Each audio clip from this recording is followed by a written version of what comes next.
On fera la Sainte Seine après le temps de partage de la parole de Dieu, parce que je pense que c'est toujours bien de mettre les choses en pratique et que ça ait du sens quand on fait les choses. Vous avez à disposition, je vous l'ai envoyé par mail hier, mais aussi dans la rubrique notes sur la plateforme de diffusion, l'accès aux notes. L'idée de ces notes, c'est simplement vous rendre participant, parce que comme je sais on est chez soi, dans son canapé, et que on fait comme on a l'habitude de faire devant la télé, on peut être en train de penser à autre chose.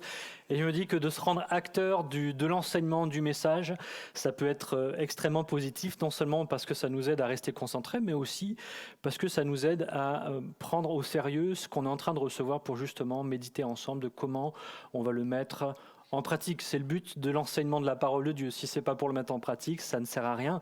La parole de Dieu nous dit que voilà, la connaissance peut enfler d'orgueil, et ça, c'est pas ce qu'on veut.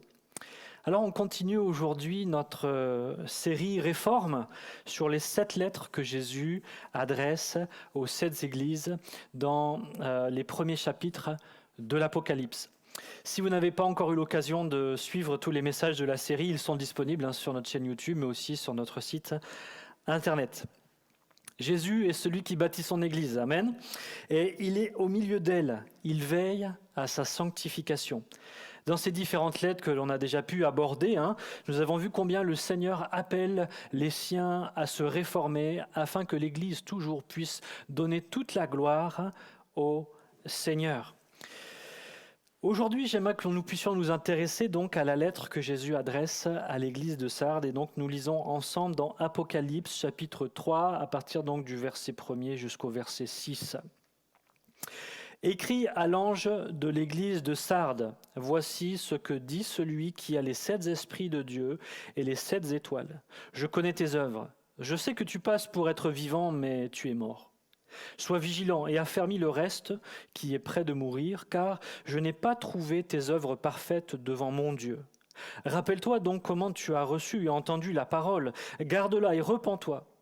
Si tu ne veilles pas, je viendrai comme un voleur, et tu ne sauras pas à quelle heure je viendrai te surprendre.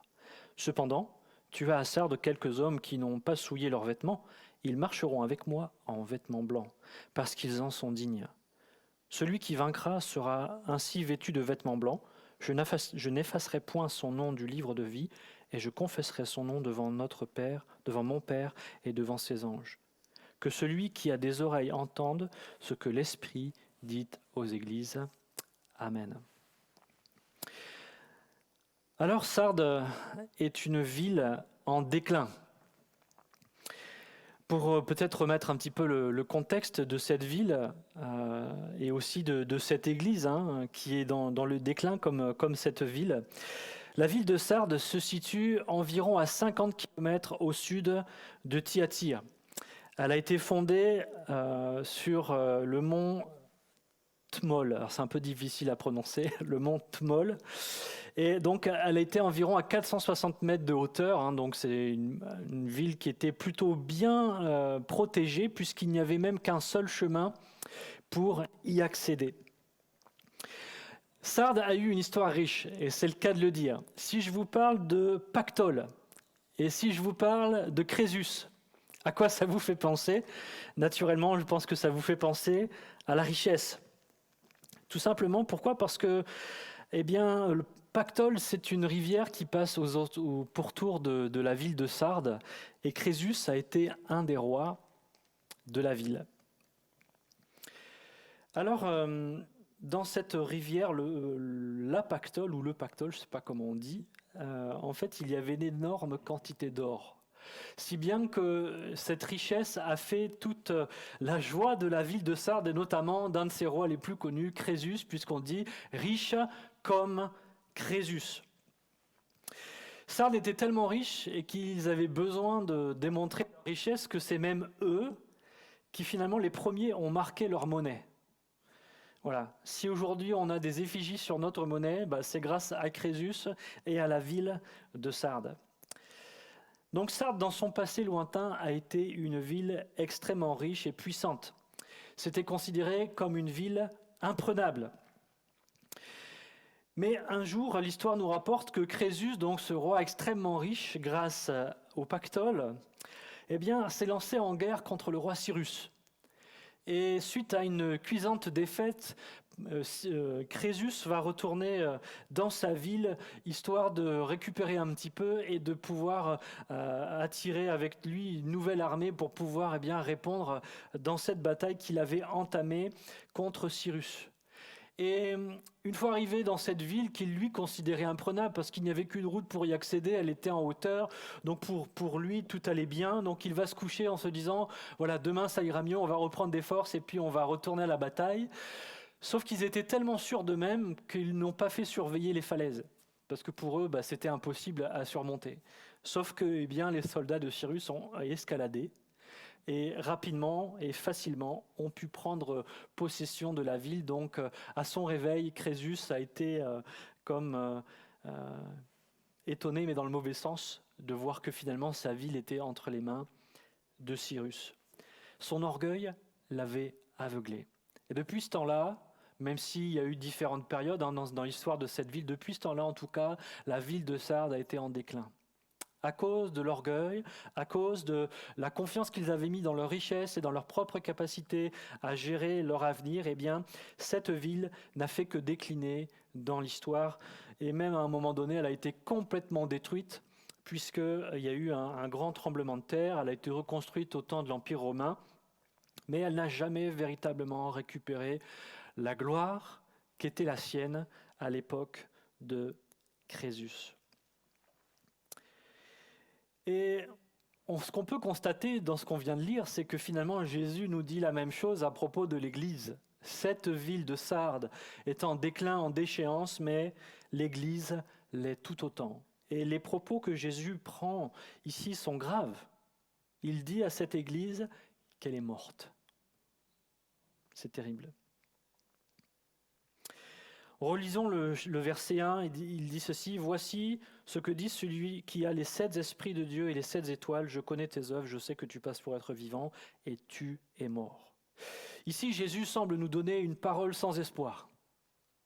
Tu es mort. Quand c'est mort, quoi. Il n'y a plus grand-chose à faire. Et pourtant, Jésus quand même prend la peine de dire quelque chose. Il prend la peine de s'adresser à cette Église. Et je crois que ce serait mal connaître le Seigneur que de dire, et même d'assurer que finalement, effectivement, Jésus nous donne ici une parole sans vraiment de solution. Je pense que Jésus veut justement nous amener à considérer qu'il est la seule solution. Il nous donne ici une solution même avant de parler du problème, puisqu'il dit quelque chose qui peut-être au premier abord nous semble un peu énigmatique. Il nous dit « Voici celui qui a les 7 esprits de Dieu et les 7 étoiles. » Jésus se décrit d'une manière assez particulière. Alors, qu'est-ce que peut signifier ces 7 esprits ? Pourtant, Éphésiens 4.4 nous parle bien qu'il n'y a qu'un seul esprit. Si on lit ce passage, Éphésiens 4.4, il y a un seul corps et un seul esprit, comme aussi vous avez été appelés à une seule espérance par votre vocation. Alors que signifie cette expression d'avoir les 7 esprits avec lui ?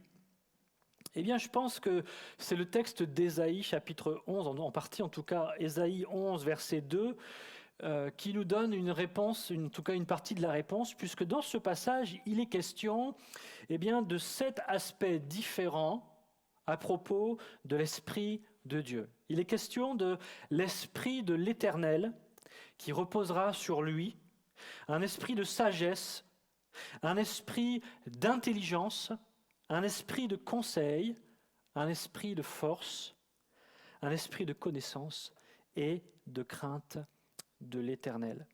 On voit donc dans ce passage 7 facettes à propos de l'Esprit de Dieu.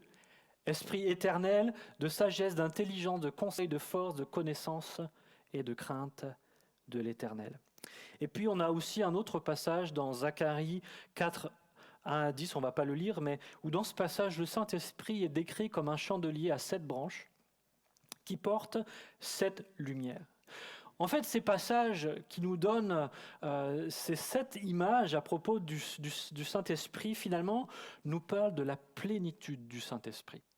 Vous savez comme moi, le chiffre 7 dans la parole de Dieu, c'est le chiffre de la perfection, le chiffre de la plénitude. Et quand Jésus nous dit, voilà, j'ai les 7 esprits dans ma main, finalement, ce qu'il dit, c'est que moi, j'ai les clés de la plénitude du Saint-Esprit. Amen. Il est celui qui accorde l'Esprit à son Église et qui la dirige par des bergers fidèles qu'il tient dans sa main. Je ne sais pas si vous voyez où je veux en venir, mais je pense que ce que le Seigneur Jésus nous dit là, premièrement, c'est qu'il est celui qui permet et qui donne, qui octroie la plénitude du Saint-Esprit. Et dans le contexte de cette Église, qui est une Église en déclin, une Église qui est en difficulté, eh bien, Jésus est en train de dire, vous n'avez pas le Saint-Esprit. Vous n'avez pas au milieu de vous de bergers fidèles. Et parce que le Saint-Esprit ne peut pas exercer son ministère et que vous n'avez pas un berger qui vous conduit fidèlement, alors vous êtes morts. Vous passez pour être vivant, mais en réalité, vous êtes morts. Et vous avez besoin de moi. Besoin de moi pour vous donner la plénitude du Saint-Esprit. Même s'ils pouvaient être nombreux, en réalité, Jésus dit clairement dans cette lettre que la majorité des personnes qui composaient cette Église n'étaient pas vivants. Cela signifie une chose. Cette chose, c'est qu'ils n'avaient pas expérimenté la nouvelle naissance. Parce que quand on est né de nouveau, on reçoit le Saint-Esprit en nous. Et nous ne sommes pas morts, mais nous sommes bien vivants en Jésus-Christ. Or, Jésus dit à cette Église qu'ils sont morts. Et c'est dans cet état de mort spirituelle. Cela signifie pour nous, pour bien comprendre le contexte de cette Église de Sardes, que finalement la majorité des gens qui composaient cette Église étaient des gens qui n'étaient pas convertis. Des gens qui n'avaient pas expérimenté la nouvelle naissance. Des gens qui finalement étaient là, étaient plus ou moins contents d'être là, mais n'étaient pas enseignés, ne recevaient pas la parole de Dieu, l'évangile qu'ils auraient amené à se repentir de leurs péchés et à expérimenter la puissance du Saint-Esprit dans leur vie. Pour être vivant, il n'y a qu'une chose à faire, placer notre foi en Christ et recevoir la nouvelle naissance. Mais parce qu'ils ne l'avaient pas expérimenté, eh bien, ils vivaient, ou agissaient plutôt comme des morts, même si pourtant ils avaient l'apparence d'être vivants, parce qu'ils faisaient partie, entre guillemets, de l'Église. Jésus donc nous rappelle, face à ce constat terrible, qu'il est la seule source de la plénitude, la seule source dans laquelle les gens vont trouver le salut et la vie. La seule source dans laquelle ils vont trouver cet esprit qui est capable de les amener à la vie. Et je trouve que ce que Jésus dit en introduction de cette lettre, finalement, n'est pas une parole de désespoir, mais au contraire, une parole d'espoir. Parce que cela signifie que même si je suis mort, je peux trouver la vie en Jésus-Christ. Parce qu'il est la source de la plénitude. Il est la source de la plénitude de l'Esprit qui donne la vie et qui fait naître de nouveau. Même si aujourd'hui je suis mort dans mon péché et que pourtant je suis peut-être convaincu d'être vivant, mais que Jésus me dit je suis mort, eh bien c'est pas terminé. Il y a un espoir. Parce que si vraiment il n'y avait pas d'espoir, Jésus n'aurait même pas pris la peine d'adresser une lettre à cette Église, de s'adresser à ces gens. Mais Jésus veut simplement que ces gens prennent conscience de la réalité de leur état spirituel et que cela les amène à faire un véritable choix. J'en viens donc à mon deuxième point, quand les apparences ne suffisent pas. Parce qu'en réalité, c'est ce que Jésus veut amener à ce que les gens comprennent. Les apparences ne sont pas suffisantes. Toujours dans ce premier verset, il dit « Je connais tes œuvres, je sais que tu passes pour être vivant, mais tu es mort. » Tu passes, c'est-à-dire que tu es dans des apparences. Jésus voit tout, et lui ne se laisse pas avoir par les apparences. Les hommes regardent ce qui frappe les yeux, mais l'Éternel regarde au cœur. Et en réalité, nous avons besoin de Jésus pour être délivrés des mensonges de nos apparences.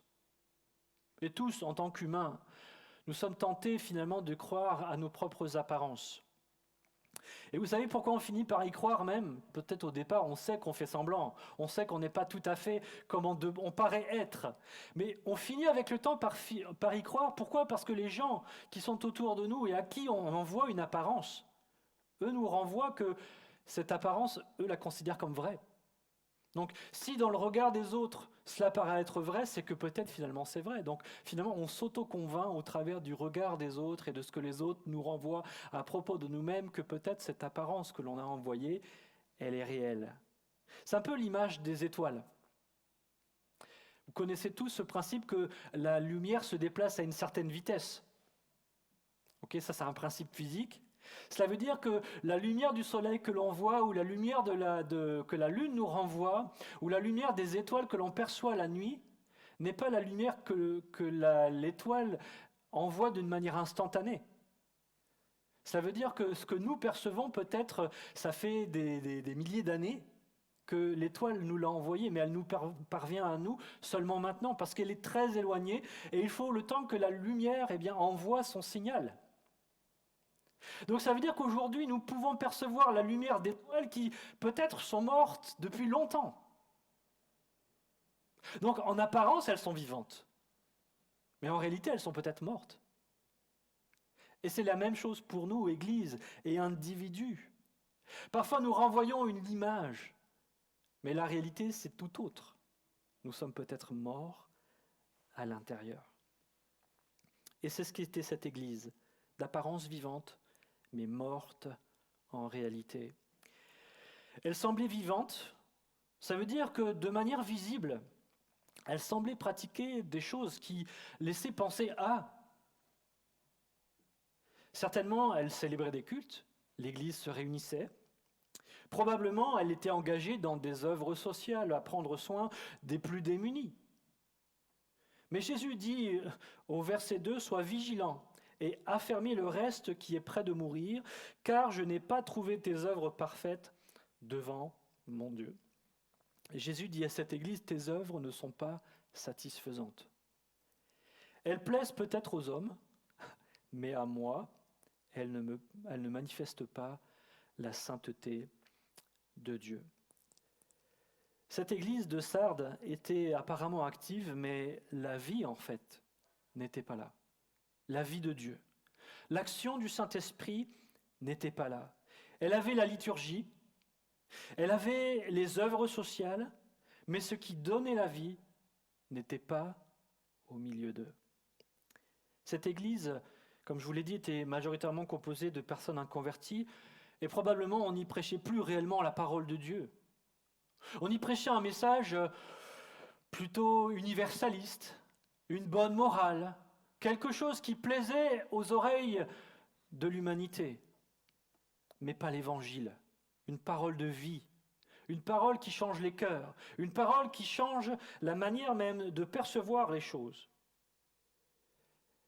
Et c'en était arrivé à un point même que le péché était plus confronté, c'était même la norme. Cette église ne dérangeait absolument personne dans la ville. Ce genre d'église, je crois qu'elle existe encore aujourd'hui. On a encore des églises qui n'annoncent plus véritablement la parole de Dieu, mais qui au contraire la remettent en question.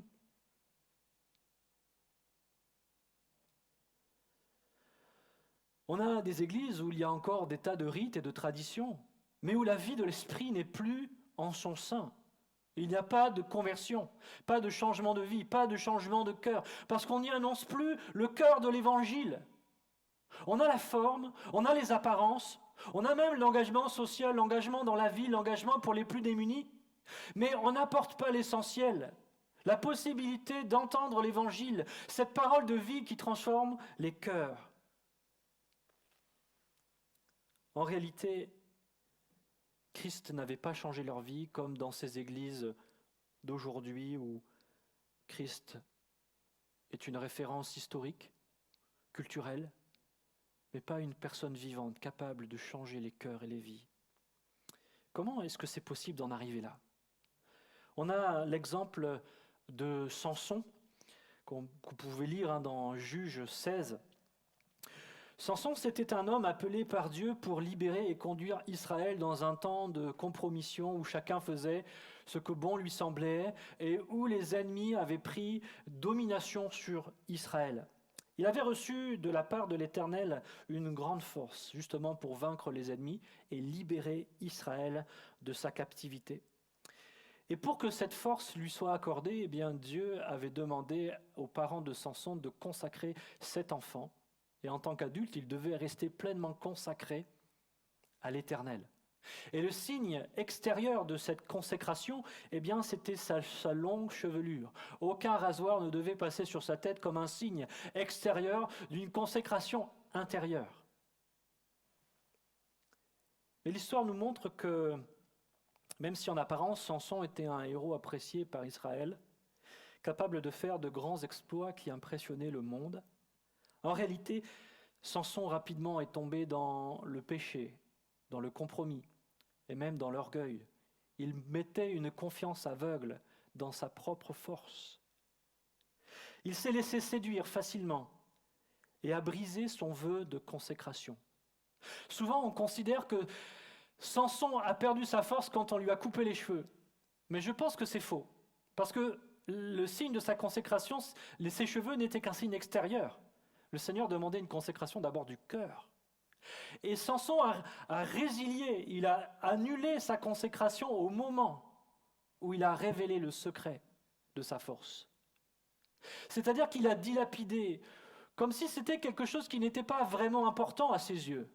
Il a divulgué ce secret à cette femme qui, pourtant, à bien des reprises, lui avait déjà démontré qu'elle n'avait pas de bonnes intentions envers lui.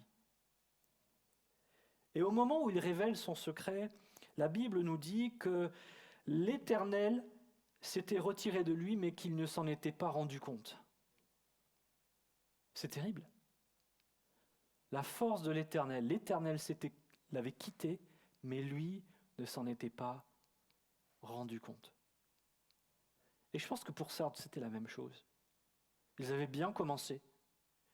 Et puis, avec le temps, avec les compromis, un peu, ils ont suivi le chemin de ces différentes églises qui a perdu son amour, son zèle, sa détermination. Et puis, en même pas 40 ans, finalement, cette église est devenue une église morte, où on ne prêchait plus vraiment l'évangile. Et l'Éternel s'y était retiré, et il n'en avait pas conscience.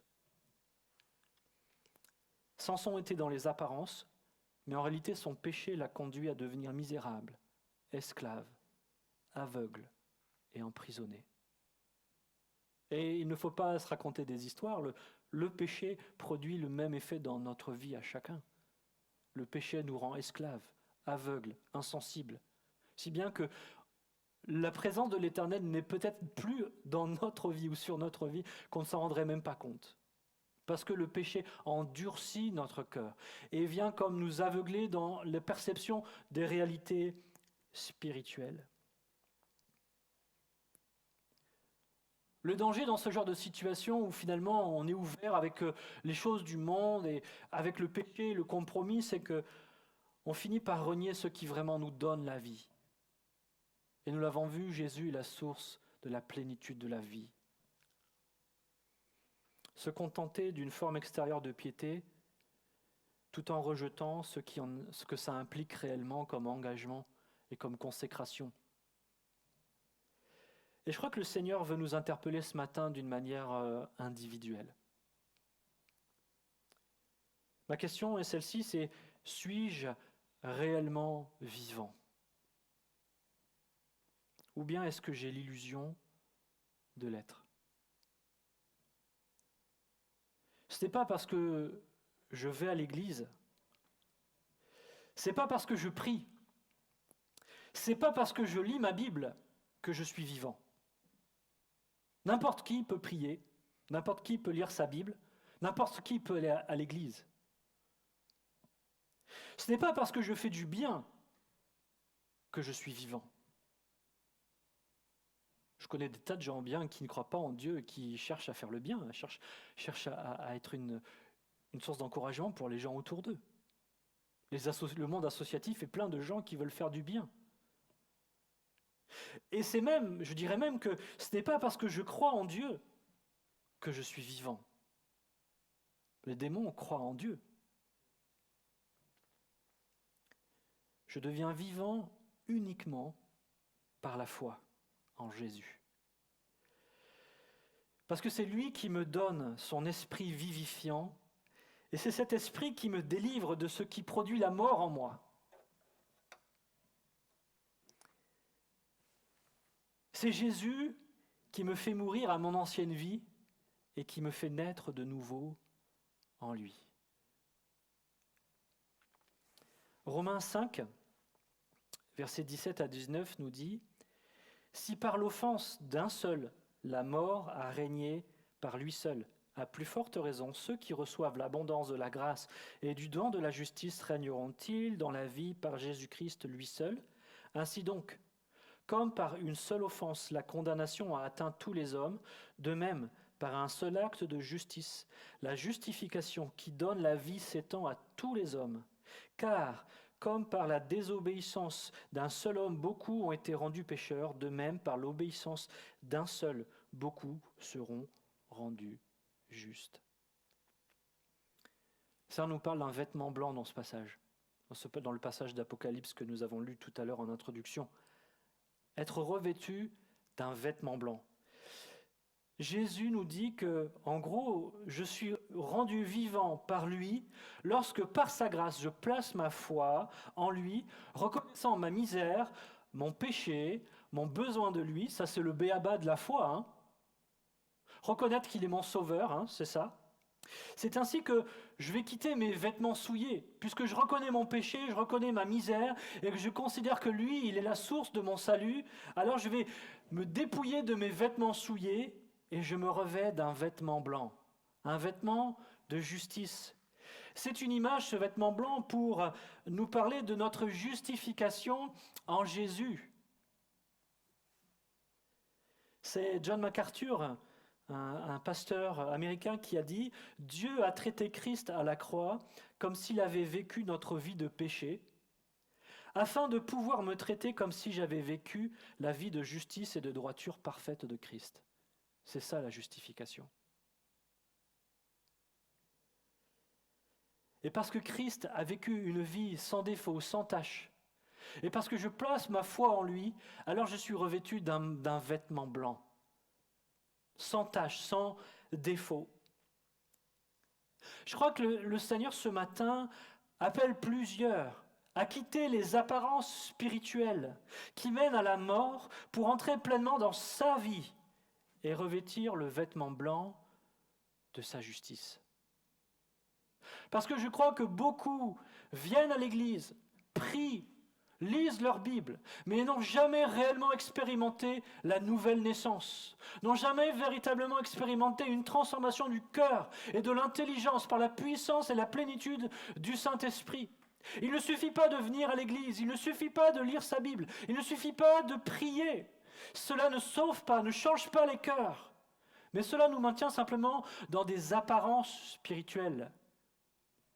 Et en réalité, sans cette vie de l'esprit en nous, toutes ces choses ne sont que des œuvres mortes. Et pour naître de nouveau, eh bien, il faut accepter par la foi Jésus comme Sauveur et se soumettre entièrement à lui comme Seigneur. Et quand on fait ça, alors on produit des œuvres bonnes et on porte de bons fruits à la gloire de Dieu. Être sauvé, être né de nouveau, recevoir la plénitude de la vie en Jésus-Christ. Si tu le veux, tu peux l'expérimenter ce matin. Il suffit de suivre ce processus et tu verras que Jésus-Christ va t'accorder la plénitude de son esprit, un cœur nouveau. Et tu ne seras plus dans des apparences, mais tu seras dans la réalité de la vie en Jésus-Christ. Mais Jésus ne s'adresse pas uniquement à celles et ceux qui n'ont pas encore expérimenté le salut. Il s'adresse aussi à celles et ceux qui ont déjà expérimenté, mais qui, avec le temps, se sont laissés détourner et ont laissé le péché à nouveau dominer leur vie et les détourner de ce qui est important.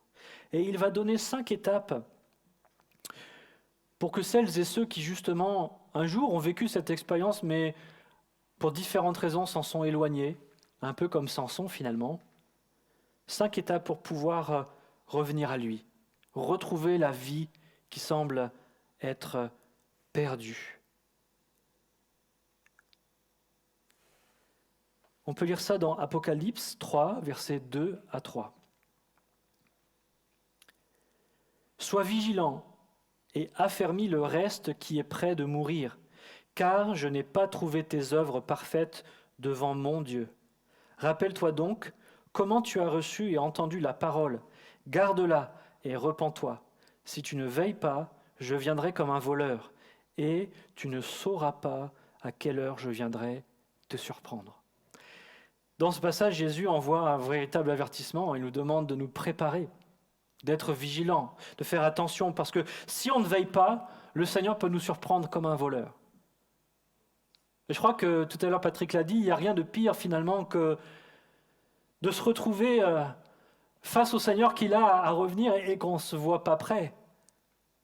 Et c'est ça que le Seigneur veut dire, c'est qu'il veut faire en sorte que personne ne loupe l'appel. Alors la première étape dans laquelle le Seigneur nous invite à entrer, si effectivement nous nous sommes détournés du Seigneur, et nous sommes comme entrés dans des apparences. C'est-à-dire qu'en apparence, on paraît être un bon chrétien, en apparence, tout semble bien, mais dans le secret des cœurs et dans le secret des maisons, c'est tout autre chose. Parce que le péché règne, parce que le cœur n'est plus là, parce que le premier amour n'est plus là, parce qu'il manque quelque chose. Le Seigneur appelle chacun de nous qui peut-être sommes dans cet état spirituel à revenir à lui. Et la première étape, c'est « sois vigilant ». Sois vigilant. C'est un appel à sortir d'une forme de léthargie spirituelle. Sois vigilant, c'est un appel à réaliser la gravité de la situation dans laquelle on se trouve. C'est comme « ouvre tes yeux ». Regarde dans quelle situation tu te trouves. Regarde ta misère spirituelle. Arrête de croire que ce que les gens disent à propos de toi, c'est vrai. Il n'y a que mon regard qui est un regard de vérité. Ouvre tes yeux. C'est un appel à prendre au sérieux cet avertissement du Seigneur. Mais je crois que plus qu'un appel à ouvrir ses yeux, c'est un appel à se résoudre, à sortir de cette situation. Parce qu'on peut être conscient du problème sans forcément être disposé à véritablement agir sur cette constatation. Sois vigilant, c'est prends conscience du problème et résous dans ton cœur à faire quelque chose pour que ça change. Je connais trop de chrétiens qui savent qu'ils ne sont pas dans une situation correcte vis-à-vis devant le Seigneur, mais qui ne font rien pour que ça change. En se disant « Dieu me fera grâce ». Non et non. Si tu es dans une situation de péché, sors de cette situation parce que tu t'enfermes dans des apparences et tu empêches la vie et la plénitude de Dieu de prendre place dans ta vie. Et tu peux être convaincu que tu es vivant alors qu'en réalité, tu vis comme un mort. Enfin, tu es comme mort spirituellement. Être conscient du problème n'est pas suffisant. Il faut prendre une décision, passer à l'action pour que quelque chose change. Ensuite, Jésus nous dit « affermis le reste ». Deuxième étape, « affermis le reste ». Dans le contexte de cette église mourante, le Seigneur invite ceux qui prendront au sérieux son appel à sauvegarder et à affermir ce qui est encore bon. C'est un peu comme une plante. Vous voyez, une plante qui vit dans le noir, il ne va pas rester grand-chose. Peut-être beaucoup de feuilles vont être tombées, elle va être un peu pâle, elle va peut-être même un peu molle. Et cette notion d'affermir le reste, c'est comme si le Seigneur nous dit, voilà, le peu qui reste vivant chez toi, expose-le à la lumière, arrose-le de la vie et fais en sorte qu'il reprenne vie et vigueur et qu'il reprenne toute la place en toi. Non seulement il les appelle à se débarrasser de ce qui est pourri, à quitter les ténèbres, à sortir de l'Église ce qui la corrompt, mais plus que cela, il les encourage à raviver ce qui leur reste de pur, de vertueux, et à se concentrer sur ce qui compte, sur leur amour pour le Seigneur, et tout faire pour renforcer ces choses. Parce que oui, je l'ai dit, mais le péché nous corrompt, le péché nous éloigne, le péché nous endurcit. Et le Seigneur nous appelle à rejeter avec force et détermination ces choses et concentrer tous nos efforts sur ce qui est vital. Parce que le Seigneur le dit bien, c'est proche de mourir. Ça tient à un fil. Mais le Seigneur nous encourage, parce que il est la vie. Et si on fait ce qu'il nous demande, alors la vie va reprendre ses droits et la vie va s'épanouir tout à nouveau. Troisième point, il dit ceci, rappelle-toi comment tu as reçu et entendu la parole. Jésus invite les chrétiens de Sardes, mais nous aussi, à remettre la parole de Dieu au centre de leur vie. Pas juste une parole édulcorée, où on prend juste les passages qui nous intéressent, mais la parole de Dieu dans son intégralité. Pourquoi ? Parce que face à la mort, seule une parole de vie peut faire la différence. Et vous savez comme moi que la parole de Dieu est une parole de vie, une parole puissante. C'est par cette parole que Dieu a créé le monde. C'est par cette parole qu'il soutient le monde encore aujourd'hui. Si le soleil continue de se lever jour après jour et à briller, c'est parce que Dieu soutient notre monde par sa parole. Mais il suffirait que Dieu dise que la lumière s'éteigne à tout jamais et le soleil disparaît. Notre plus grand ennemi, ce n'est pas le diable, mais c'est notre chair. Nous sommes capables de nous mentir à nous-mêmes et de nous raconter des histoires pour satisfaire nos désirs. Combien de fois on se raconte de belles histoires pour justifier ce qu'on est en train de faire, alors qu'au fond, nous, on sait que ce n'est pas tout à fait correct. La parole de Dieu, justement, vient briser ces mensonges. Parce que c'est une parole de vérité, une épée à double tranchant qui vient nous libérer de la captivité du mensonge. Redonne la place à la parole de Dieu dans ta vie. Qu'elle ait une autorité dans ta vie. Qu'elle soit à nouveau la lumière qui te guide, une lampe à tes pieds et une lumière sur ton sentier. Une lampe à tes pieds parce que justement, elle va t'éviter de mettre les pieds dans les pièges. Et une lampe, une lumière sur ton sentier parce qu'elle va éclairer au fur et à mesure ton chemin pour t'indiquer la direction dans laquelle tu dois conduire ta vie. Quatrième étape, Jésus ne nous demande pas seulement de replacer la parole de Dieu au centre de notre vie, il nous demande de la garder. Garde-la. Il ne suffit pas de la connaître, il faut s'y soumettre. Il ne suffit pas de la connaître, il faut y obéir. La mettre en œuvre et en pratique dans notre vie. Jésus invite les chrétiens de Sardes à se soumettre pleinement à cette parole qui peut leur redonner la vie, les libérer des mensonges et des illusions, à s'y soumettre pleinement. Et c'est en la mettant en pratique que sa puissance se libère dans nos vies. C'est en mettant en pratique la parole de Dieu que nous permettons à toute la puissance de Dieu de s'exprimer dans notre vie. Tout réveil spirituel commence non seulement par remettre la parole de Dieu à sa place, mais par le fait de s'y consacrer et de décider de s'y soumettre entièrement, d'y obéir. Dernier point, repens-toi. C'est le point culminant de tout ce cheminement dans lequel le Seigneur nous invite. Il ne suffit pas de prendre conscience, il ne suffit pas de décider de changer, il ne suffit pas de chercher ce qui est bon et de faire tout pour se soumettre à la parole de Dieu. Il est vital pour que tout cela porte véritablement du fruit, de vivre une réelle repentance. Parce que la repentance, c'est le moyen par lequel je restaure ma communion avec Dieu. La repentance, c'est le moyen par lequel je rétablis la connexion avec Dieu et où je permets à Dieu, qui est la source de la plénitude de la vie et de l'esprit, d'abonder en moi. Parce que si je n'ai pas cette communion avec Dieu, je n'ai pas l'abondance de la vie en moi, je n'ai pas la grâce dont j'ai besoin pour pouvoir faire tout le reste. Ça veut dire que je peux décider à un moment de vouloir changer, je peux décider à un moment donné de vouloir consacrer ma vie à la parole de Dieu, mais si je n'ai pas la puissance de la grâce et de l'amour de Dieu en moi, si je n'ai pas la plénitude de Dieu en moi par ma communion avec lui, alors je n'ai pas les capacités de mettre ça en pratique et en œuvre dans ma vie au quotidien. Parce que par moi-même, je ne peux pas y arriver.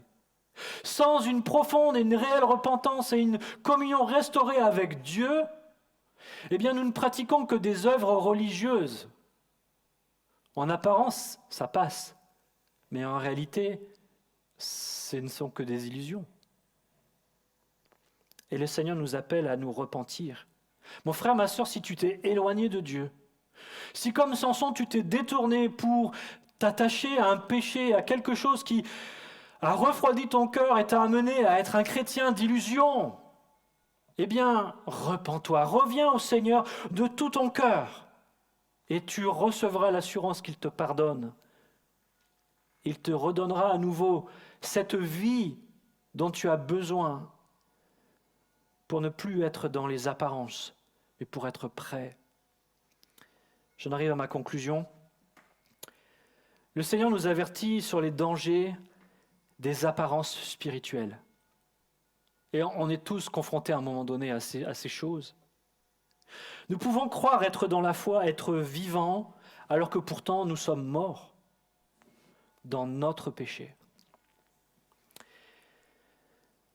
Nous ne le connaissons pas réellement et sa vie n'est pas en nous. Et il n'y a rien de pire en fait. Il n'y a rien de pire que cela. À ceux qui n'ont jamais connu le Seigneur, eh bien il n'est pas trop tard. Et vraiment, si tu le veux, Jésus est là et il veut et il peut te permettre de goûter la vie nouvelle. Ma question pour toi ce matin, qui n'a jamais fait cette expérience de foi, est-ce que tu veux donner ta vie à Jésus? Si c'est ton cas, alors on va prier pour cela. Mais Jésus nous lance aussi un appel à nous chrétiens qui avons baissé les bras et qui nous sommes laissés gagner à nouveau par le péché, le compromis. Et nous n'avons de chrétiens que les apparences. Jésus t'invite ce matin à retrouver la vie et à te repentir, à reprendre ta vie avec lui. Parce qu'en fait, le risque, c'est qu'il vienne à un moment donné et que nous soyons surpris de ne pas être prêts. Apocalypse 3.3, on l'a lu. Rappelle-toi donc comment tu as reçu, entendu la parole, garde-la et repens-toi. Si tu ne veilles pas, je viendrai comme un voleur et tu ne sauras pas à quelle heure je viendrai te surprendre. Le Seigneur, lui, ce qu'il veut, c'est que nous gardions un vêtement blanc. Il nous a donné sa vie pour cela. Et il nous manifeste sa grâce au quotidien pour que ce vêtement blanc reste blanc. Ne laissons pas, mon frère, et ma sœur, ne laisse pas les choses éphémères et misérables de ce monde souiller ton vêtement. Parce que c'est le danger en réalité. Regarde plutôt les récompenses et les bénédictions qui sont attachées à la grâce de Dieu. C'est la fin de ce passage. Celui qui vaincra sera aussi revêtu de vêtements blancs. Je n'effacerai point son nom du livre de vie et je confesserai son nom devant mon Père et devant ses anges. Quelle promesse extraordinaire! Et surtout que lorsque Jésus dit « je n'effacerai point son nom du livre de vie », nous on comprend que ça veut dire que potentiellement il pourrait le faire. Mais ce n'est pas le sens dans lequel Jésus le dit ici. Jésus dit clairement « si tu gardes ton vêtement blanc parce que je te donne la vie, la plénitude et la grâce dont tu as besoin pour que ce soit le cas, tu seras vainqueur en moi. Je te donne tout ce dont tu as besoin pour être vainqueur. Et parce que tu es vainqueur, eh bien ton nom sera dans le livre de vie. Rien ne peut effacer ton nom. C'est ça que ça veut dire. Du livre de vie est bien plus que cela. Je confesserai ton nom devant le Père et ses anges. Quelle bénédiction extraordinaire. J'aimerais que nous puissions prendre quelques minutes pour prier. Je vais inviter l'équipe de louange à s'approcher. J'aimerais faire un appel, même si vous êtes chez vous. Mais je pense que c'est important de ne pas laisser tomber une parole pour laquelle le Seigneur veut toucher notre cœur. Et si ce matin, ton cœur a été touché, que tu as compris que tu avais besoin de donner ta vie à Jésus, eh bien il faut le faire maintenant. N'attends pas demain, n'attends pas après-demain. La vie est courte et les choses peuvent nous surprendre sans qu'on soit prêt. il faut se tenir prêt. Mon frère, ma sœur, si un jour tu as donné ta vie à Jésus, mais qu'avec le temps, tu as pris du recul et tu as laissé le péché dominer ta vie, tu n'es plus consacré, comme Samson n'a plus été consacré et l'Éternel s'est retiré de lui, peut-être tu vis la même chose, tu ne sens plus la présence de Dieu, et même ça t'est indifférent, parce que Samson s'en était même pas rendu compte. Et tu vis ta vie comme ça, dans des apparences, mais le Seigneur t'appelle à te consacrer à nouveau, à revenir à lui de tout ton cœur. Et si c'est ton cas, vraiment, j'aimerais prier pour toi aussi, demander au Seigneur d'agir maintenant dans ton cœur. Et je t'invite à suivre chacune des étapes que le Seigneur nous a données ce matin pour retrouver cette abondance et cette plénitude de la vie et de l'esprit en toi. Seigneur, nous avons entendu ta parole. Et je prie vraiment, Seigneur, que si quelqu'un au milieu de nous ce matin veut expérimenter la nouvelle naissance, que vraiment, Seigneur, tu l'aides là où il est, chez lui, à sentir ta présence, à être convaincu par ton esprit de son péché et de son besoin d'être transformé, de quitter des apparences, parce que les pratiques religieuses, ce n'est pas ce que tu attends de nous. Tu veux, Seigneur, que nous soyons vivants, et c'est toi qui es la source de la vie. Je prie, Seigneur, que ce matin, des hommes, des femmes naissent de nouveau, par la puissance de ta parole, Seigneur.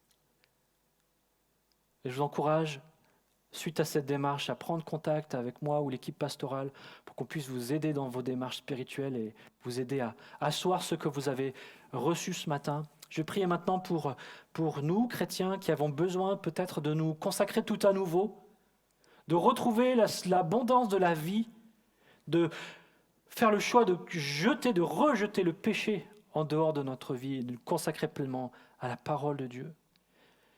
Seigneur, nous voulons ne pas être une église morte, mais au contraire, nous voulons être une église vivante. Réveille nos cœurs, Seigneur. Je prie pour mes frères et mes sœurs qui, avec le temps, se sont éloignés, se sont endurcis et peut-être même ont perdu, Seigneur, la sensibilité à ta présence. Ils ne se sont pas rendus compte, Seigneur, que tu n'étais plus vraiment là. Je prie que tu les aides à suivre ce chemin dans lequel tu les appelles, à expérimenter une véritable et une profonde repentance, qui permettra, Seigneur, à ce qu'à nouveau ta vie abondante et la plénitude de ton esprit leur soit accordée et qu'ils puissent marcher la tête haute avec un vêtement blanc. Que ce matin, Seigneur, nos frères et nos sœurs puissent laver leurs robes dans le sang de l'agneau et recevoir la paix à nouveau avec toi dans leur cœur. Merci, Seigneur, pour ce que tu vas faire. Dans le nom puissant de Jésus. Amen.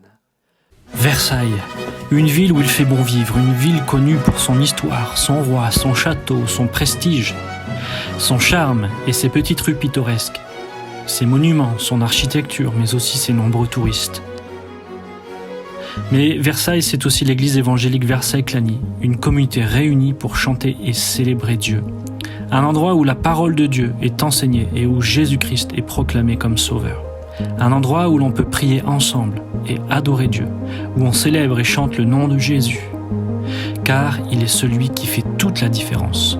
Rejoignez-nous tous les dimanches sur eevc.online.church.